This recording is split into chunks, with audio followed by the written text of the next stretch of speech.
Attention, information importante. Comme chaque année, je serai au Salon du Livre d'Histoire de Versailles les samedis 22 et dimanche 23 novembre pour interviewer 12 auteurs et pourquoi pas vous rencontrer finalement. Ce festival 100% Histoire, c'est à l'Hôtel de Ville de Versailles, entre autres, de 14h à 18h30. Venez rencontrer les auteurs et pourquoi pas préparer vos cadeaux de Noël, puis aussi vous faire plaisir évidemment. Bon à savoir, l'entrée au Festival Histoire de Lire nécessite la réservation en ligne de votre billet. On se retrouve là-bas, salut. Timeline, 5000 ans d'histoire, Richard Fremder. Bonjour à tous. Cameron. Un nom simple, presque anodin.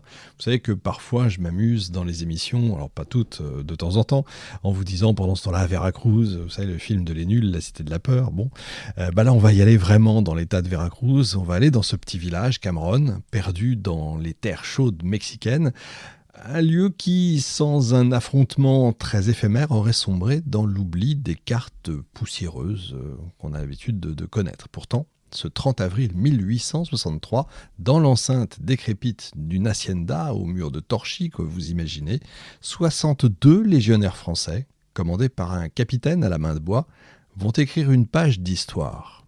Alors c'est pas une victoire, c'est un sacrifice.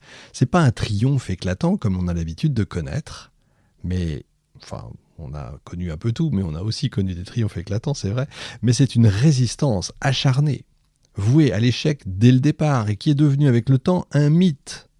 Un mythe historique mais pas très connu. Cameron, c'est l'histoire d'une poignée d'hommes qui se battent jusqu'au bout, encerclés par des milliers de soldats mexicains, refusant de céder avant d'avoir épuisé toutes leurs forces, toutes leurs balles, toute leur vie. Ça doit vous rappeler quelque chose, j'imagine. Mais avec un autre nom, et j'y reviendrai. Mais comment expliquer que ce combat perdu d'avance, et perdu tout court d'ailleurs, ait pris une telle dimension historique? Comment se fait-il qu'un épisode mineur, dans une guerre très lointaine, presque effacée, voire quasiment totalement effacée de la mémoire française, ait été élevé au rang de légende? La réponse est double. Elle tient d'abord à la singularité même de Cameron. Une poignée d'hommes, opposés à une armée entière, une résistance héroïque digne des Thermopyles. Elle tient ensuite au travail de mémoire. La Légion étrangère, longtemps en quête d'une identité, a trouvé là son mythe fondateur, sa matrice morale, le récit exemplaire qui illustre ce qu'elle veut être et ce qu'elle veut transmettre. Et pourtant, Cameron ne peut se comprendre, évidemment, sans le contexte historique. La bataille n'est pas, comme ça, un miracle isolé, ni une anecdote égarée dans un coin d'histoire militaire ou d'un bouquin que j'ai lu par hasard. Elle s'inscrit en fait dans une aventure bien plus vaste. L'expédition française au Mexique de 1862 à 1867, qui en plus, effectivement, déjà l'histoire de Napoléon III, on la connaît pas beaucoup, pas bien, même si j'ai fait 3 émissions dessus, mais en général, les Français la connaissent pas bien. Et alors, l'expédition mexicaine, c'est même pas la peine de vous en parler. Les gens savent même pas qu'on est allé au Mexique. Une expédition voulue par Napoléon III, marquée par des rêves de grandeur impériale, des calculs diplomatiques, des illusions stratégiques et terminée dans un désastre.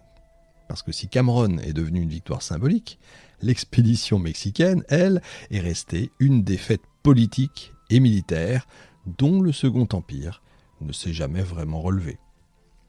Napoléon III, empereur singulier s'il en est, nourri d'idéaux romantiques et de calculs politiques, croyait pouvoir refaçonner le monde à son image, entre guillemets. Dans son esprit, l'intervention au Mexique devait être une entreprise civilisatrice, une œuvre catholique et une revanche sur l'humiliation de la France par les grandes puissances.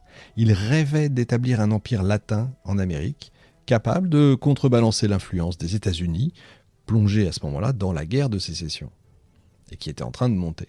Mais ce rêve va se heurter à la réalité des guérillas, aux montagnes mexicaines, à la volonté farouche de Benito Juárez et de ses partisans républicains, et à l'incompréhension d'une opinion française vite lassée d'une guerre lointaine et extrêmement coûteuse. C'est donc à l'intersection de ces deux dimensions, le rêve impérial français et la résistance mexicaine, que surgit Cameron.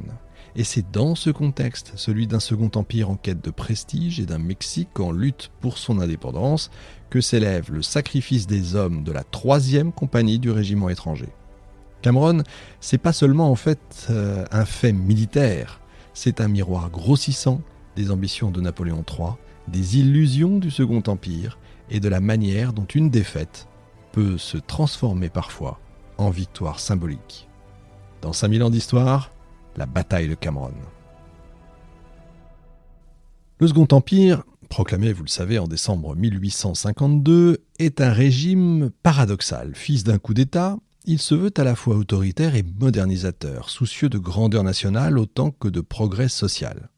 Napoléon III, neveu de l'empereur déchu à Waterloo, est animé d'une obsession, rendre à la France sa place au premier rang des puissances mondiales.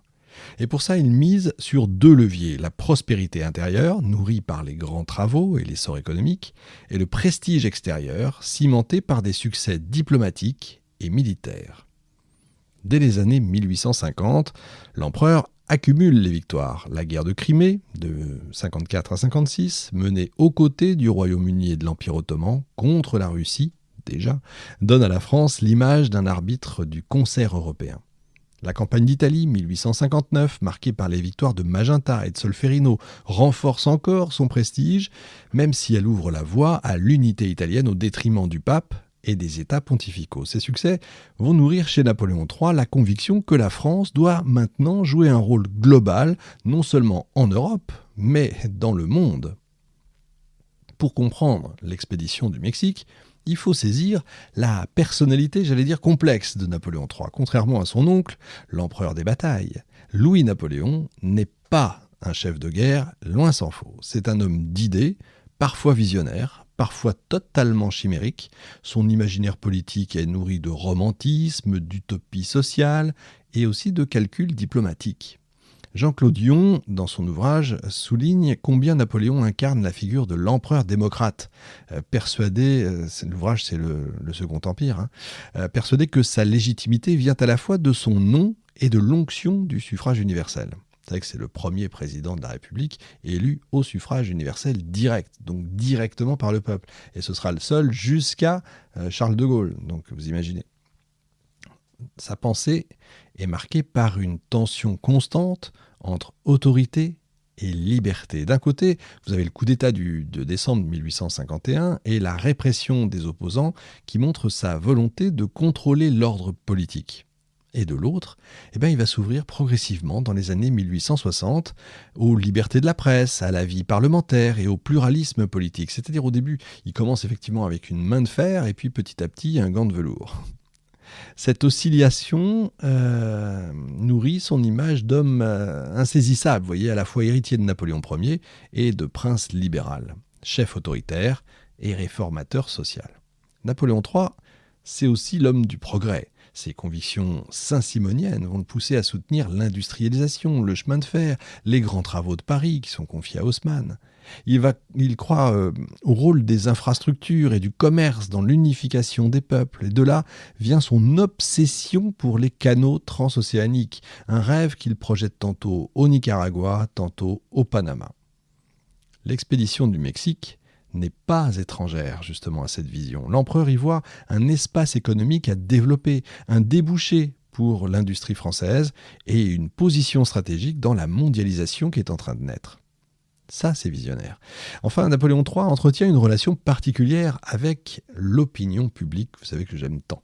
Il sait le poids des images et des symboles, les victoires militaires, les fêtes impériales qui sont restées célèbres, les inaugurations de gares, de boulevards, tout ça, c'est autant de scènes où il met en scène sa légitimité.